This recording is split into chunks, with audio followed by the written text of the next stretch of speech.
All right, so today we're going to dive into something really fun, Yeah. Dragon Ball Z. Oh, yeah.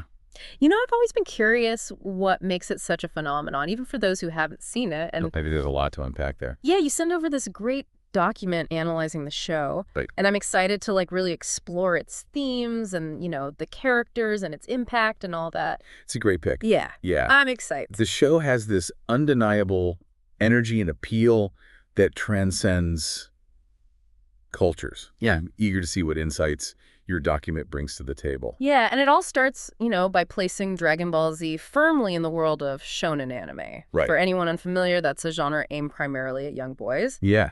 But Dragon Ball Z's popularity obviously goes way beyond that target audience. Why do you think that is? Well, Dragon Ball Z takes those classic shonen elements, action, adventure, self-improvement, camaraderie, and cranks them up to 11. You get these battles of cosmic scale characters who are constantly pushing their limits, and a story that just keeps escalating. It's like the genre itself is going Super Saiyan. I love that analogy. It's true. And speaking of things that are amped up, the document points out that Dragon Ball Z isn't just a straight martial arts show. Right. It blends martial arts with science fiction and even fantasy. Yeah. What do you think that unique mix brings to the table?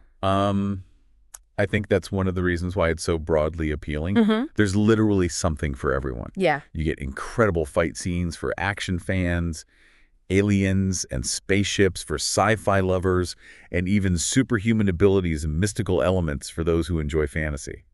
It's a genre buffet. That's a great way to put it. Yeah. And speaking of variety, let's dig into some of these iconic characters. Okay. The document spends a lot of time on Goku, Right. the main character. Yeah. It describes him as relentless in his pursuit of strength. Mm-hmm. But does that make him a one-dimensional character? Not at all. What makes Goku compelling is why he seeks strength.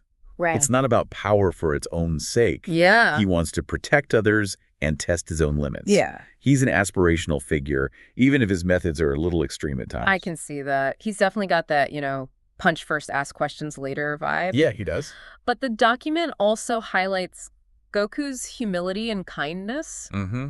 Those seem like surprising traits for someone who's basically a fighting god. Exactly. Yeah. That's part of what makes Goku so fascinating. Yeah. He's this insanely powerful being, but he also has a pure heart and an almost childlike enthusiasm. Right. It's that unexpected contrast that makes him relatable, even when he's pulling off these godlike feats. And of course, we can't forget those epic transformations he goes through, Super Saiyan and beyond. Oh, yeah. It's clear why those moments have become so iconic. Oh, for sure. But let's shift gears for a moment. Okay. The document calls Vegeta Goku's rival the character with the most complex arc in the entire series. Yeah. What do you think makes his journey so compelling? Well, I don't want to give too much away, Okay. but Vegeta starts as Goku's enemy. Right. He's driven by pride, a thirst for conquest, and this burning desire to surpass Goku.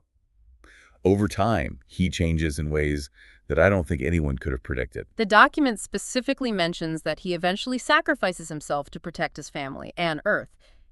Given how he starts out, that seems pretty unbelievable. How does someone go from wanting to conquer the planet to giving his life for it?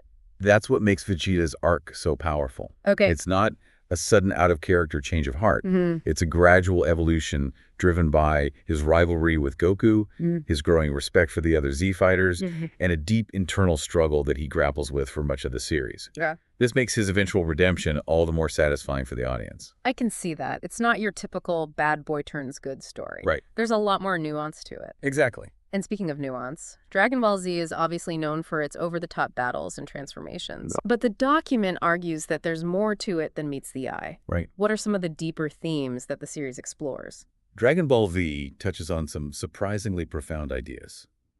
Self-improvement, sacrifice the importance of bonds, and the possibility of redemption. These themes add a whole other layer of depth to the story, elevating it beyond just action spectacle. It sounds like there's a lot to unpack there. Can you give us a specific example from the series that really embodies one of these themes? Piccolo's sacrifice to save Gohan during the Saiyan Saga is a perfect example. Oh, yeah. This is a defining moment for both characters. Right. Piccolo, a former villain, demonstrates a complete change of heart by shielding Gohan from a deadly attack. And Gohan, who's still just a child at this point, is forced to confront the harsh realities of battle and loss. Right. This moment sets Gohan on his own path to heroism, and showcases the transformative power of sacrifice. That's a powerful example. And speaking of powerful structures, I noticed that the document divides Dragon Ball Z into distinct sagas. Do you think this episodic structure helps or hurts the overall story? I think the saga structure is one of Dragon Ball Z's greatest strengths. Yeah. Each saga introduces new challenges, villains, and character developments, which keeps the story engaging over its long run. Okay. And it's not just a string of random episodes. Right. Each saga feels distinct, almost like its own mini-epic within the larger Dragon Ball Z universe. That makes sense. It's like getting a whole new adventure with each saga.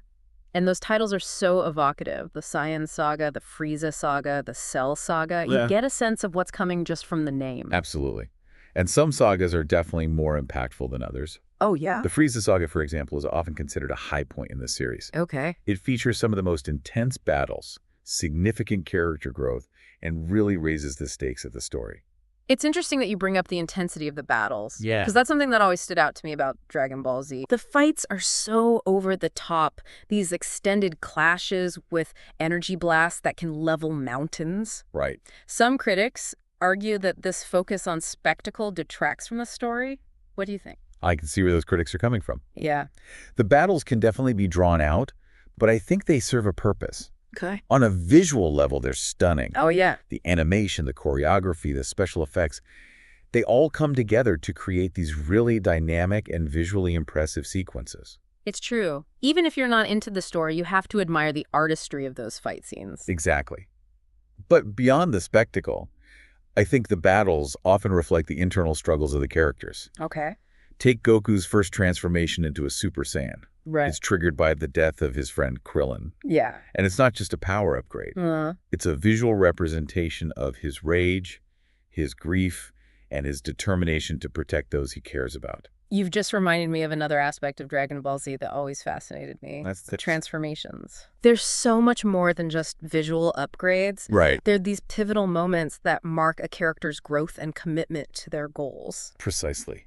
They're symbolic, almost like rites of passage. Right. And they add a layer of excitement and anticipation to the story. Yeah. You're always wondering when the next transformation is going to happen. Right. And what it will mean for the character. It's like each transformation unlocks a new level of power and potential. Yeah. Both physically and emotionally. For sure. And those transformations take place across some pretty incredible settings. Yes. The document mentions how Dragon Ball Z takes us from Earth to Namek. Right. Even to otherworldly realms like the hyperbolic time chamber. What role do you think these varied locations play in the series? The settings definitely contribute to the sense of scale and wonder that Dragon Ball Z creates.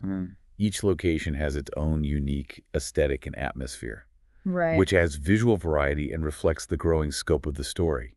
You go from the familiar, lush landscapes of Earth to the desolate alien world of Namek. Yeah. And then to these incredibly imaginative places like the hyperbolic time chamber, which exists outside of normal time and space. It's almost like each new location signifies a new level of challenge and growth for the characters. Yeah. They're literally pushing beyond the boundaries of their known world. That's a great observation. Yeah. And it speaks to the ambition of the series creator, Akira Toriyama. Right. He clearly had this grand vision for the Dragon Ball universe. Yeah. And he wasn't afraid to take the story to some really wild and imaginative places. And that vision resonated with audiences worldwide. It did. The document emphasizes the significant role that Dragon Ball Z played in popularizing anime globally. It even mentions that the iconic opening theme, Chala Head Chala, has become this cultural touchstone that's instantly recognizable even to people who've never seen the show. Absolutely. So Dragon Ball Z's impact on global pop culture is undeniable. Undeniable. It introduced a whole generation to anime and paved the way for other incredible series to gain international recognition. And it's more than just the show itself. Right. It's the music, the catchphrases, the merchandise. It all contributed to this phenomenon that continues to this day. It did. I'm curious from your perspective, what is it about Dragon Ball Z that has allowed it to transcend cultural barriers and achieve this level of global recognition? Why this show specifically? I think there are a few reasons. Cheer. Firstly, the core themes of Dragon Ball Z, courage, friendship, perseverance, self-improvement, are universal. Uh-huh. They resonate with people regardless of their background or culture. Right. Secondly, the action is simply spectacular. The fight scenes are dynamic, creative, and visually stunning, even if they sometimes go on a bit too long. Okay. And lastly, I think the characters, despite their superhuman abilities, are relatable. Mm-hmm. They struggle, they make mistakes, they grow, and they learn. Their journeys, as fantastical as they are, reflect our own desires to overcome challenges and become better versions of ourselves. Those are all great points. And speaking of overcoming challenges, I think it's time for us to tackle the final part of our deep dive into Dragon Ball Z. Are you ready to wrap this up? Absolutely. It's been a fascinating journey through the world of Dragon Ball Z. It really has. So as we wrap up this deep dive, what are your final thoughts for our listener? If someone who's maybe never seen Dragon Ball Z is listening to this, why should they care? What does this show have to offer them? Even if you're not into anime, Dragon Ball Z offers something valuable. It's a story about pushing your limits, finding strength in the face of adversity, and the importance of friendship and loyalty. Mm-hmm. It's about never giving up, even when the odds seem insurmountable. These are universal themes that anyone can connect with. You know, it's funny, when I think about Dragon Ball Z, I always get this image of Goku facing off against Frieza or Cell. Right. It's that classic underdog story. Yeah. The idea that even someone who seems ordinary can achieve extraordinary things if they have the heart and the determination, it's inspiring in a way. Yeah, it is. And it's not just about achieving great things. It's about the journey, the struggles, the setbacks, and the triumphs along the way. Yeah. Dragon Ball Z reminds us that growth isn't always easy, but it's always worth it. And sometimes it takes a few transformations, Right. both literal and metaphorical, to reach our full potential. I love that. And speaking of transformations, what was your favorite part of our deep dive into Dragon Ball Z? Was there a specific theme, character, or moment that really resonated with you? For me, it's the character arcs, especially Vegeta's. Oh, yeah. To see him go from this arrogant, power-hungry villain to someone who's willing to sacrifice himself for the sake of others is incredibly powerful. It shows us that change is possible, even for those who've seen beyond redemption. That's a great choice. Vegeta's journey is definitely one for the books. Personally, I'm drawn to the sheer energy and enthusiasm that Dragon Ball Z exudes. Yeah. It's contagious. Even after all these years, it still has this ability to make me feel like a kid again, excited about the possibilities and eager to see what happens next. That's what makes it such an enduring classic. It captures that sense of wonder and adventure that we all crave no matter our age. Absolutely. Well, I think that just about wraps up our deep dive into Dragon Ball Z. Yeah. It's been a blast exploring this iconic series with you. Hopefully our listener has a better understanding of why this show has had such a lasting impact on pop culture and why it continues to resonate with audiences around the world. I agree. And who knows, maybe our listener will be inspired to check out Dragon Ball Z for themselves and experience the energy firsthand. That would be awesome. So until next time, keep training, keep pushing your limits, and maybe you'll unlock your own Super Saiyan potential. Thanks for joining us on the deep dive.